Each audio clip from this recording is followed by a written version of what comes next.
علامہ ابن جوزی اپنی کتاب میں لکھتے ہیں، ابن نجی نے ایک با اعتماد دوست کا واقعہ بیان کیا ہے کہ ایک رات میں نے خواب میں دیکھا کہ میرے گھر کے قریب جو قبرستان ہے، اس قبرستان کے مردے اپنی اپنی قبروں سے نکل رہے ہیں اور ایک جگہ اکٹھے ہو رہے ہیں، حتیٰ کہ تمام اہل قبور ایک جگہ اکٹھے ہو گئے۔ پھر انہوں نے گریہ وزاری شروع کر دی اور گڑ گڑا کر دربار الہی میں دعا کرتے ہیں، یا اللہ تو فلاں عورت جو صبح مر گئی ہے وہ ہمارے قبرستان میں دفن نہ ہو، اللہ ہمیں اس سے بچا لے۔ یہ گریہ وزاری سن کر میں نے ایک مردے سے پوچھا، ماجرا کیا ہے؟ تم کیوں یہ دعا کر رہے ہو؟ اس نے بتایا، جو عورت آج رات مری ہے جہنمی ہے، اگر یہ ہمارے قبرستان میں دفن کر دی گئی تو ہمیں اس کا عذاب دیکھنے میں تکلیف ہوگی، اس لیے ہم گریہ وزاری کر رہے ہیں اور گڑ گڑا کر دعائیں مانگ رہے ہیں۔ یہ سن کر میں بیدار ہو گیا اور سخت پریشانی میں مبتلا ہو گیا۔ صبح ہی قبرستان کی طرف نکلا اور دیکھا کہ گورکن قبر کھود چکے ہیں۔ میں نے ان سے پوچھا، یہ کس کے لیے بنائی گئی ہے؟ انہوں نے بتایا کہ ایک مالدار تاجر کی بیوی فوت ہو گئی ہے، یہ قبر اس کے لیے کھدوائی گئی ہے۔ میں نے ان کو رات والا منظر بتایا۔ گورکن نے واقعہ سن کر قبر بند کر دی۔ اب میں انتظار کرنے لگا کہ کیا ہوتا ہے۔ تھوڑی دیر گزری تو چند آدمی آئے اور گورکنوں سے پوچھا، قبر تیار ہے؟ انہوں نے جواباً کہا، یہاں قبر نہیں بن سکتی کیونکہ نیچے کیچڑ ہے۔ وہ آدمی یہ سن کر دوسرے ڈیرے پر چلے گئے کیونکہ وہاں بھی خواب والی بات پہنچ چکی تھی، اس لیے انہوں نے بھی قبر کھودنے سے انکار کر دیا۔ پھر وہاں سے وہ آدمی کسی دوسرے قبرستان گئے اور وہاں قبر بنوائی۔ پھر وہ بیان کرتے ہیں کہ میں جنازے کی آمد کا انتظار کرنے لگا، پھر اچانک شور اٹھا، جنازہ آ رہا ہے۔ میں جنازے کے ساتھ ہو گیا۔ جنازے کے ساتھ ایک جم غفیر تھا۔ میں نے جنازے کے پیچھے ایک خوبرو نوجوان کو دیکھا۔ میرے پوچھنے پر مجھے بتایا کہ اس عورت کا بیٹا ہے، اس سے اور اس کے باپ سے تعزیت کی جا رہی تھی۔ جب میت کو دفن کر دیا گیا تو میں ان دونوں کے قریب گیا اور کہا، میں نے رات ایک خواب دیکھا ہے، اگر اجازت ہو تو بیان کر دوں۔ یہ سن کر باپ نے یعنی مرنے والے کے خاوند نے کہا، مجھے خواب سننے کی ضرورت نہیں، لیکن لڑکے نے کہا، مجھے سنائیے۔ میں اسے اکیلے میں لے گیا اور خواب بیان کر دیا۔ پھر اس سے کہا، تجھے چاہیے کہ تو اس بات کی تفتیش کرے اور وجہ معلوم کرے کہ کیوں قبر والوں نے گڑ گڑا کر دعا کی ہے۔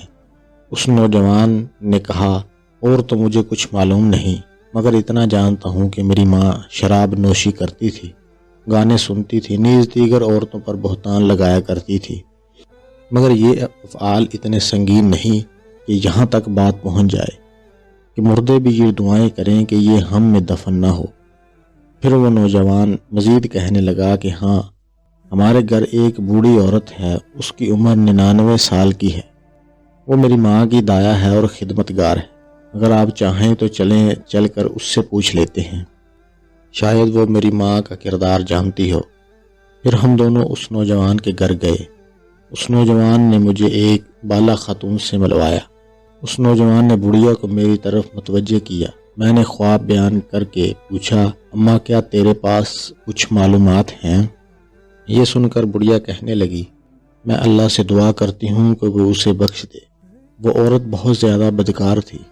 اس پر نوجوان نے بڑھیا سے پوچھا، کیا میری ماں شراب نوشی، گانا سننے اور عورتوں پر بہتان لگانے کے سوا اور بھی کسی گناہ میں مبتلا تھی؟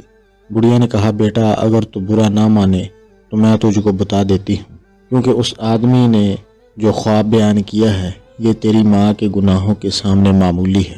یہ سن کر نوجوان نے کہا، میں چاہتا ہوں تو ہمیں بتائے تاکہ ہم ایسے کردار سے بچ جائیں اور عبرت حاصل کریں۔ یہ سن کر بڑھیا رونے لگی اور کہنے لگی، خدا تعالیٰ جانتا ہے میں کئی سال سے توبہ کر چکی ہوں اور مجھے امید تھی کہ تیری ماں بھی توبہ کر لے گی، مگر اس نے توبہ نہ کی۔ اب تمہیں 3 کارنامے تیری ماں کے سناتی ہوں۔ تو اس بڑھیا نے اس عورت کے لڑکے کو مخاطب کر کے کہا، تیری ماں بہت بڑی بدکار تھی، ہر دن 2 نوجوان اس کے گھر آتے تھے جس سے وہ اپنی خواہش پوری کرتی تھی، اور تیرا باپ بازار میں کام کرتا تھا، پھر تو جب جوانی کو پہنچا تو نہایت حسین و جمیل ہو چکا تھا۔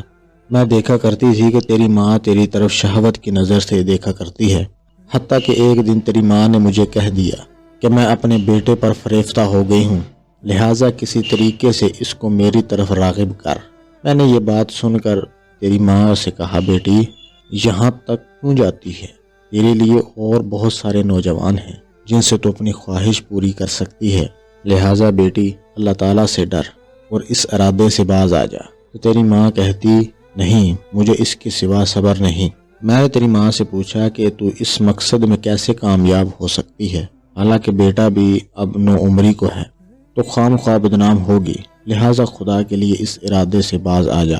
تو تیری ماں نے مجھ سے کہا، اماں تو میری مدد کرے تو میں کامیاب ہو سکتی ہوں۔ میں نے پوچھا کیا ہیلا کیا جائے؟ تو تیری ماں نے کہا کہ فلاں گلی کے مکان میں ایک عرضی نویس ہے، وہ رکے یعنی خط لکھ کر مردوں کو عورتوں سے ملاپ کراتا ہے اور اجرت لیتا ہے، تو اس کو کہے کہ وہ میرے بیٹے کو تحریر لکھے اور نام لیے بغیر کہے کہ ایک دوشیزہ تجھ سے عشق کی حد تک محبت کرتی ہے، وہ تجھ سے فلاں جگہ فلاں وقت ملاپ چاہتی ہے۔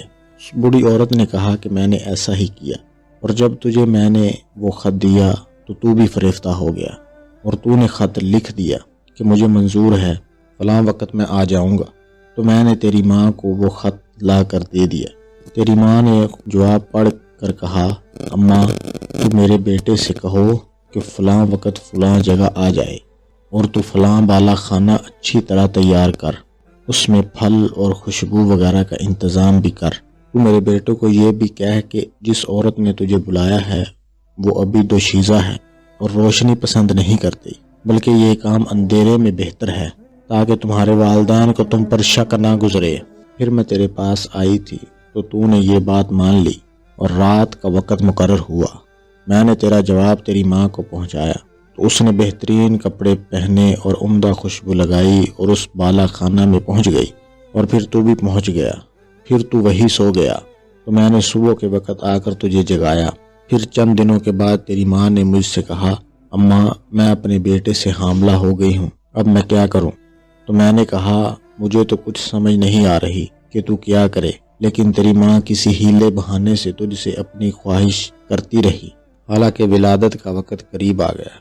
تو تیری ماں نے تیرے باپ سے کہا کہ میں بیمار ہوں، میں چاہتی ہوں کہ کچھ دن اپنی ماں کے پاس رہ آؤں۔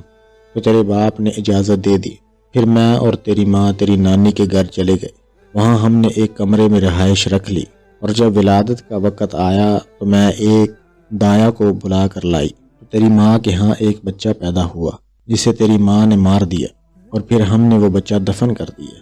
ابھی کچھ ہی دن گزرے تھے کہ تیری ماں نے مجھ سے کہا، اب پھر میں اپنے بیٹے سے خواہش پوری کرنا چاہتی ہوں۔ تو میں نے کہا، بیٹی جو کچھ ہو چکا تیرے لیے کافی نہیں۔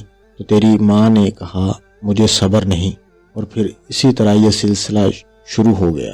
پھر جب وہ بڑھیا دوسرا واقعہ سنانے لگی تو اس کے بیٹے نے یہ کہہ کر بات ختم کر دی، اماں بس کر، اتنا ہی کافی ہے، اللہ تعالیٰ میری ماں پر بھی لعنت کرے اور ساتھ تجھ پر بھی لعنت کرے۔ یہ کہہ کر وہ اٹھ کھڑا ہوا، اور میں بھی اس کے ساتھ اٹھ کر آ گیا۔